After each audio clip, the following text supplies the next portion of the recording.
শ্বশুরবাড়িতে জামাইয়ের কোনো সম্মান নেই, মানে আমার বরের কোনো সম্মান নেই আমার বাবার বাড়িতে। এই কথাটা একজন দেখলাম লিখেছো, যেহেতু ভালো করে লিখেছো তাই আমি ভালো করেই উত্তর দিচ্ছি। এই মানুষটাকে দেখছো, এই মানুষটা খুব সাদামাটা, আর সত্যি কথা বলতে এই মানুষটার মধ্যে কোনো অহংকার নেই। আর আমার বাবা মা যদি প্রীতমকে জামাই জামাই করে তোলা তোলা করে রাখতে চায় তাতে প্রীতমের আপত্তি আছে, কারণ প্রীতম সবসময় একটা কথাই বলে যে আমি তোমাদের বাড়ির আরেকটা ছেলে, আমি জামাই হয়ে থাকতে চাই না। তো সেই হিসাবে দেখতে গেলে আমাদের কোথাও কোনোটাই আপত্তি না। বিকাল দিকে প্রচণ্ড পরিমাণে খিদে পেয়েছিলো, বাবার বাড়ি গেছিলাম তো আজকে যেহেতু নিরামিষ ছিল বাড়িতে, তো ওই জন্য নিরামিষই খেয়েছিলাম। আর বাড়িতে এসে বানিয়েছিলাম হচ্ছে ডিম টোস্ট। হ্যাঁ, পাউরুটি দিয়ে বেসন দিয়ে এই ডিম টোস্টটা খেতে খুব ভালো লাগে। আর যেহেতু বিকাল দিকটা একটুখানি মুখরোচক খেতে ইচ্ছা করে তাই আমি মাঝে মাঝেই এইটা বানিয়ে নিই।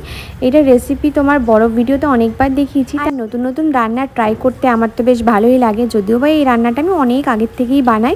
একটু সস নিয়ে নিলাম আর তার সাথে ছিল চা, আর বাইরে পড়ছিল ঝমঝমিয়ে বৃষ্টি, আর তার সাথে এত সুন্দর একটা খাবার।